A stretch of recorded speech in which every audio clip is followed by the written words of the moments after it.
Hi, everyone, and welcome into the Keys to the Crown presented by Crown Royal. I'm Daniel Sallerson, getting your fantasy football lineups ready for Week 7. And to help us do that, we welcome in Kimmi Chex of the NFL Network.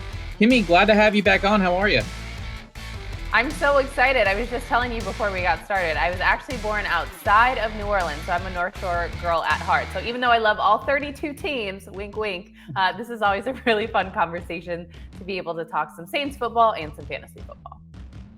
Absolutely. We'll get to the Saints in just a little bit, but let's start with some of the running backs, unfortunately, who got hurt in Week 6. We're talking about Miles Sanders, Mark Ingram, and Raheem Mostert. I know the Baltimore Ravens will be on a bye. We'll get to that in the next segment, but who are some running backs that could replace them for those that have those three in their lineups?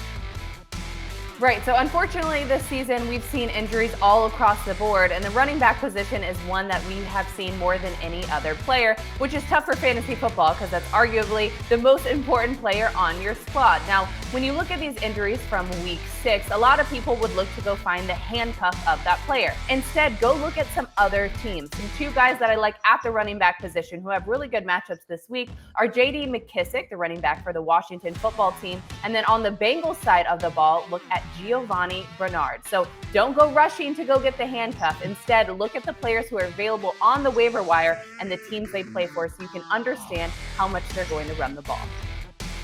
Yeah, and some players or teams can be handcuffed with the bye weeks. So we're starting to get into those weeks where there's 4 or 5 teams on the bye. This week it's Indianapolis, Miami, Minnesota, and Baltimore. For those fantasy league owners that have those players on those teams, where can they go on the waiver wire to kind of help them build those lineups?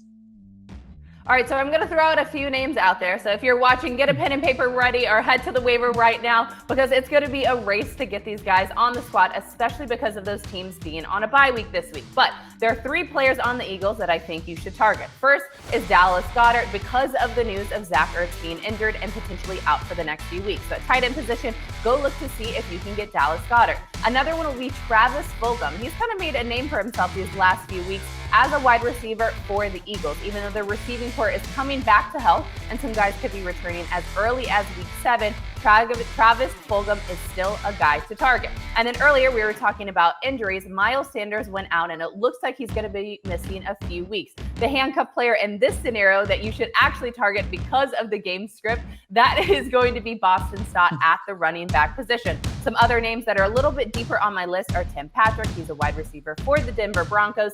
T. Higgins, a wide receiver for the Bengals. And then the guys that I said earlier, J.D. McKissic and Giovanni Bernard.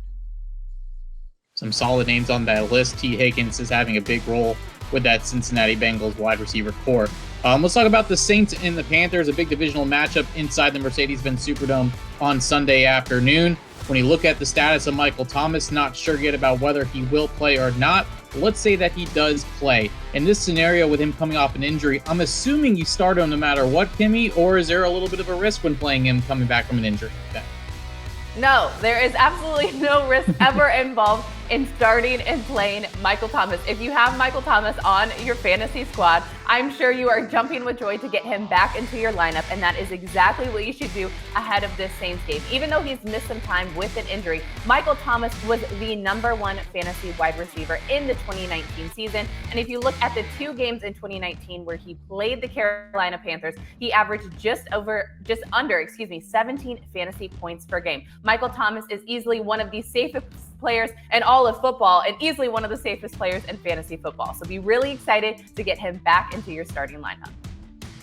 I already knew the answer, but I figured I would ask anyways, just for anyone that had any doubts going into that game. Even though it's obvious. Yes, absolutely. Before I let you go tonight, Giants and Eagles, hard to believe that both these teams within 1 game of first place in the NFC East. Someone has to win the division, and it could be one of these 2 teams. As far as maybe someone to start, maybe someone to sit, or even a sleeper pick with these 2 teams, where do you go from there? All right, so I'm going to do a little bit of a sleeper pick / a start pick, and it's a guy that I mentioned earlier if people wanted to go on the waiver wire and see if he is available. It's Travis Fulghum. Again, he is the wide receiver for the Philadelphia Eagles. Now, a lot of people say, who is this guy? But if you've actually been paying attention, don't sleep on him because he has had a receiving touchdown in the last 3 games. And week 5, he had 31 fantasy points. And just last week, he finished with just under 20 fantasy points. So I absolutely think because this team sometimes plays from behind and they have to air out the ball, the Eagles are going to have to throw the ball, which is where Travis Fulghum comes into the picture. So he is a stardom/sleeper for me this week ahead of Thursday Night Football. All right, that's some great insight from Kimmi Chex of the NFL Network, and those are your keys to the crown, presented by Crown Royal.